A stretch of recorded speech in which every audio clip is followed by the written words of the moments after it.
Ladies and gentlemen, we're so happy that you're with us this morning, and we're happy that you can go through the conversations with us this morning as we have them here on GMT, speaking about things that affect you and me, happening right here in Tobago, things concerning all of us who reside here or all of us who have concerns on the island of Tobago. We have to go for a short break before we get into conversations this morning, but we do hope that you could stay with us as we have the relevant and pertinent information for you. This morning we're talking with Assemblyman Niall George as we get prepared. As you are aware, we're in the Carnival season, the national Carnival season. So we're going to have conversations with Assemblyman Niall George. He also is the Assistant Secretary of Tourism, Culture, Antiquities and Transportation. And so we're going to have that conversation with him, as well as Kashif Greaves. He is the TSTT Assistant Vice President of Customer Sales, and we're talking about B Square 2025. We're talking about Carnival things this morning. Of course, we want to know where we are and where we're heading, so do stay tuned with us. In the meantime, we head for a break and we'll be right back.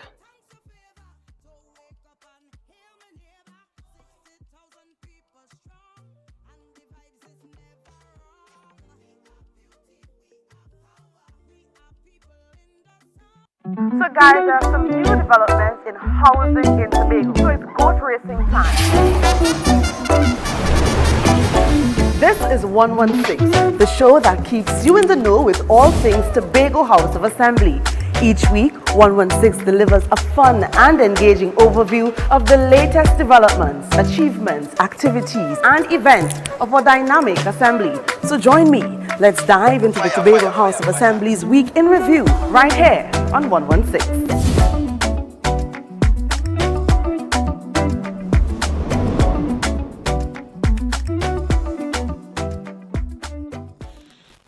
Yo everyone, it's your boy Harry here from Authentic Builders General Hardware right here in Tobago, located in Stowbay Local Road, you guys. So here's what for all of my Tobago customers. You guys know for the longest while we haven't had a big sale here in Tobago. That's going to change. You know why? Because from this Thursday, right, February, Thursday the 13th until Saturday the 15th, we are going to be having a 3-day blowout sale, mega sale, you guys. Everything here going to sell out real fast. You could just imagine right now you're getting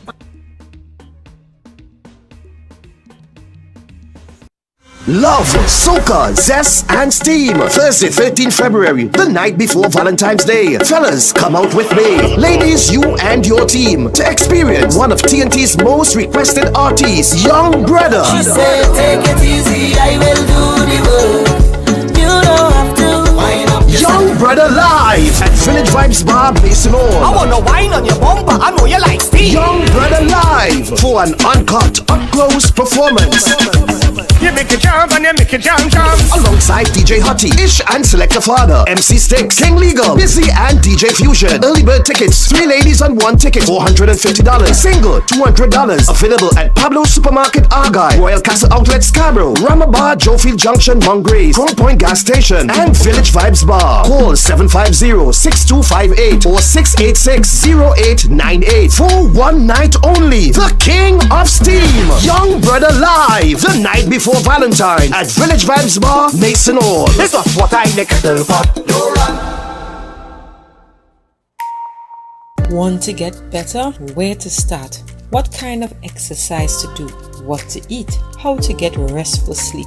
Need a doctor to search for root cause? Look no further. Come to Majuba Hill Lifestyle Center Foundation at our Wellness Center in Goodwood, or Food Hub in Darrow Springs, Scarborough, or Doctor's Office in Goodwood and Darrow Spring. Contact 49 Swift 4979 438.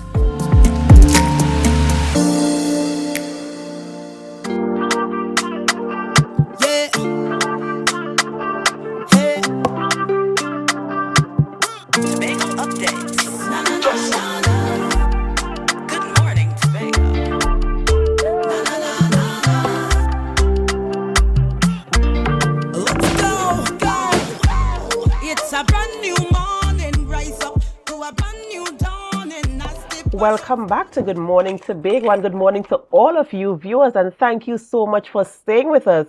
Of course, we begin conversations this morning in studio, and we speak with Assemblyman Niall George, Assistant Secretary of Tourism, Culture, Antiquities and Transportation.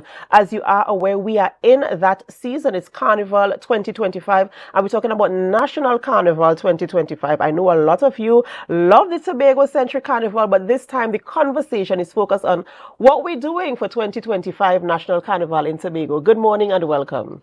Good morning, Tobago. Carnival 2025 in Tobago will be a tight schedule. You know, it's pretty much overshadowed by our sister isle, but we have to do our best to retain our culture, and we have to do our best to participate in National Carnival. Well, it's already started because PAN has been in full swing. We have had the small conventional bands where 3 Tobago bands represented us in the finals. That would be Tobago Panthers, Uptown Fascinators, and joint champions. No, New East Side, New Dimension. New Dimension East Side. Yeah. They were joint champions, defending their title as well. We've had the preliminaries of the medium bands where Cats and Jabbers topped the ranking. We also have participating there Steel Explosion and Carib Dixieland. And last night we had the large band prelims with Buccaneers and Redemption Songsetters partaking in that. The results will be expected tomorrow for those, but we are then heading into the interdepartment show, and we all know that that's a staple in our carnival activities. Highly anticipated, a lot of bantering between divisions, you know, some very creative calypsos, some very creative costumes and so forth for the personality shows as well. It's highly anticipated. We have a parade tomorrow at 2 p.m. interdepartment parade that would start at James Park and end at Market Square tomorrow. Then we go into the medium band finals, which would be the 3rd edition. Yeah, unfortunately for us, on the 2 occasions it has been held here, a Tobago band has won. That's right. We hope that the trend continues, and as I said, they have started off. Cats and Jammers have started off well, but we have 3 horses in the race, and we do hope that one of them turn out to be eventual winners.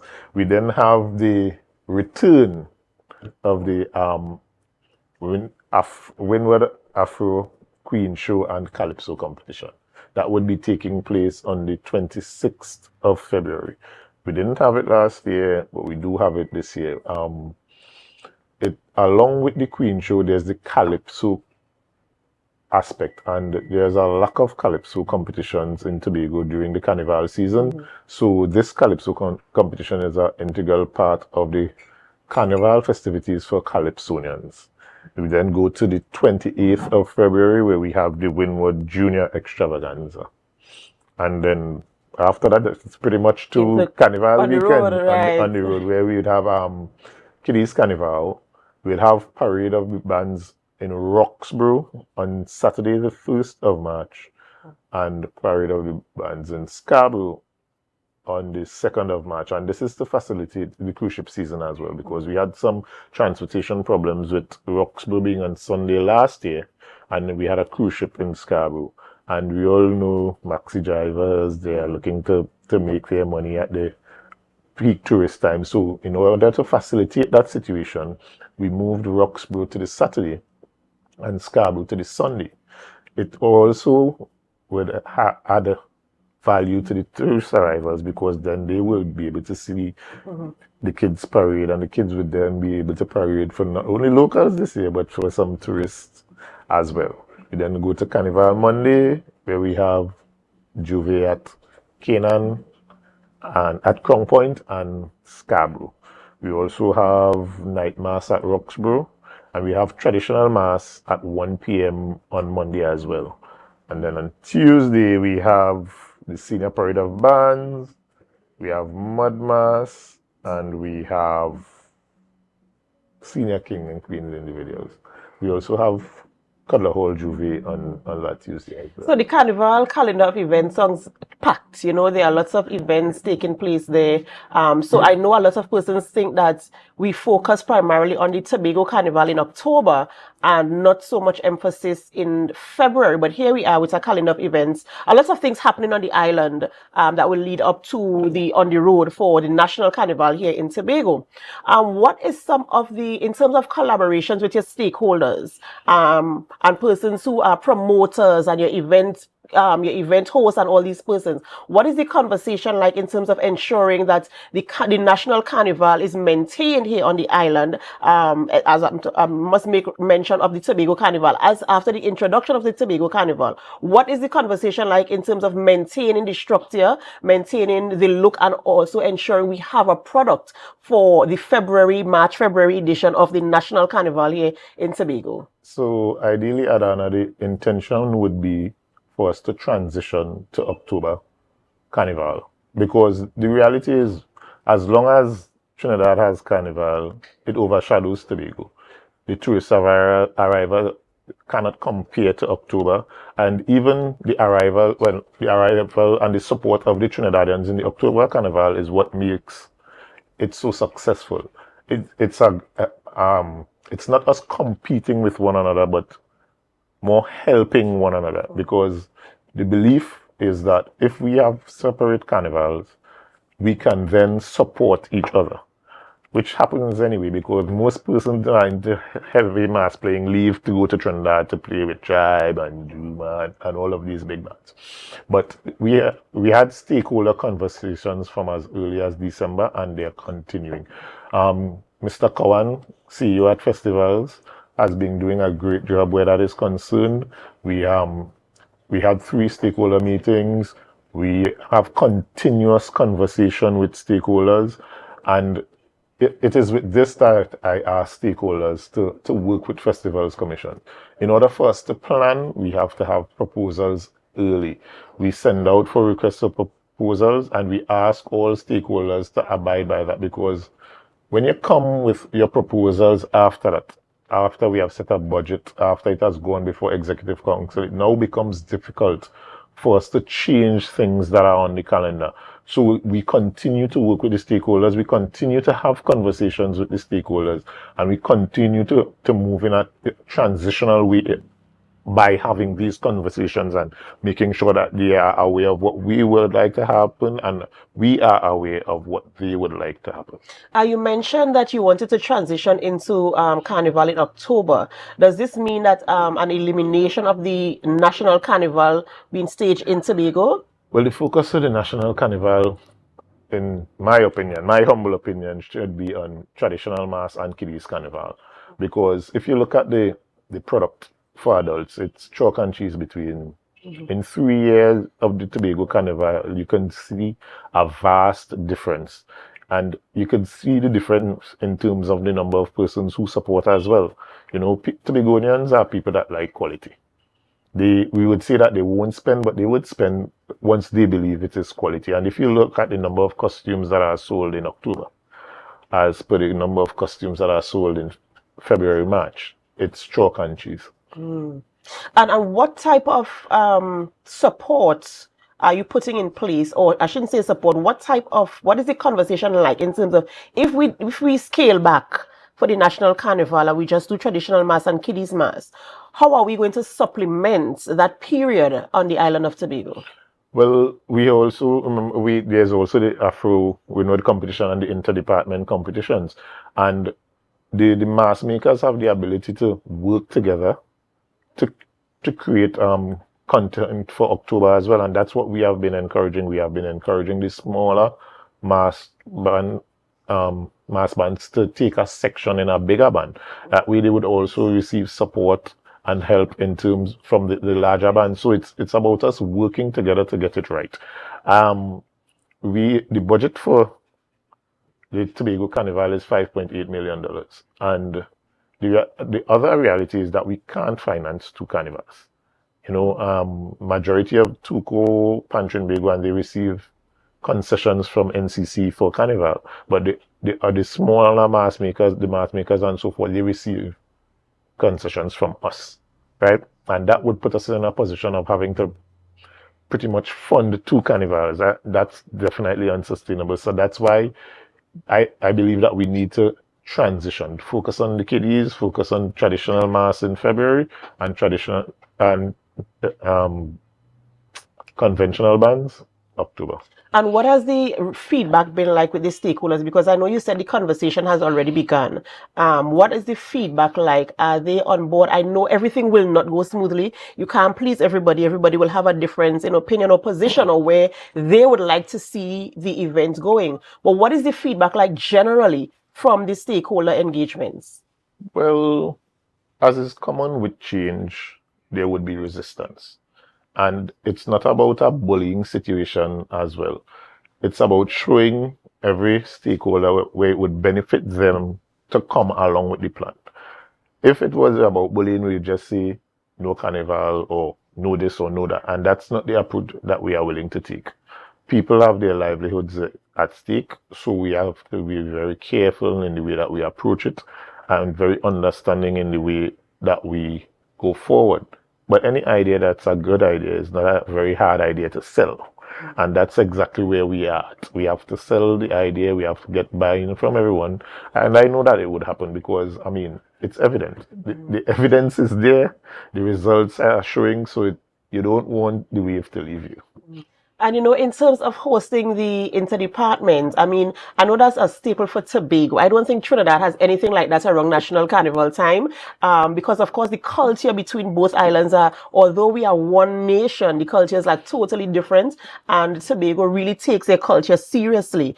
In terms of hosting the inter-department and the Afro-Windward competition, what is in terms of the buy-in to those 2 events? I know for sure inter-department is a total sell-off, because you have every single division being represented, as well as other agencies coming in and being a part of it. What is the feedback like for Afro competition as well? Well, any event that is kept in Windward area in the East is very, very highly subscribed by people in the East. They own their competitions and they love it. Last year there was none, and there were endless complaints. I am very sure that you would have had complaints yourself. So I'm very happy that it's back on the Carnival calendar, and we love the East. We know the East loves us, so we need to keep them involved, and that's why Night Mass will also be held in the East this year. All right, and you mentioned that there will be Juve in Crown Point and in Scarborough. I didn't hear Roxborough. I don't know what's happening there. Is that something we could talk about now? We can talk about it. We can speak about it. As I said before, there were requests for proposals and none came in from Roxborough. It's not that we do not want to facilitate Juve in Roxborough, but the budget has already been set and we are exploring options to have one, but it's not confirmed as yet. In terms of, and we had this conversation also with another agency, I think TTPS, when they were talking about promoters bringing in their applications in time for events to happen. I know we're talking about proposals coming in a timely manner, so they can be assessed, have a discussion, work out a budget to see if it is possible. What is the kind of time frame that you're hoping that people will bring in for other events, carnivals, whatever it is, for them to bring in their proposals? Because I'm thinking you have to sit, you have to go through, see if it makes sense for yourself, for the promoter, for the island, for the people, before you take a decision. So what kind of time frame you're looking at for people to be bringing in proposals? So we were looking at a time frame of late January. And it's only when the people started seeing activity that's when they started moving in a faster manner. In terms of registration of bands, that's still ongoing. And if you notice, it's quite late in the carnival season for this sort of stuff to be going on, but the numbers weren't as high as expected, so we have to continue registrations to continue.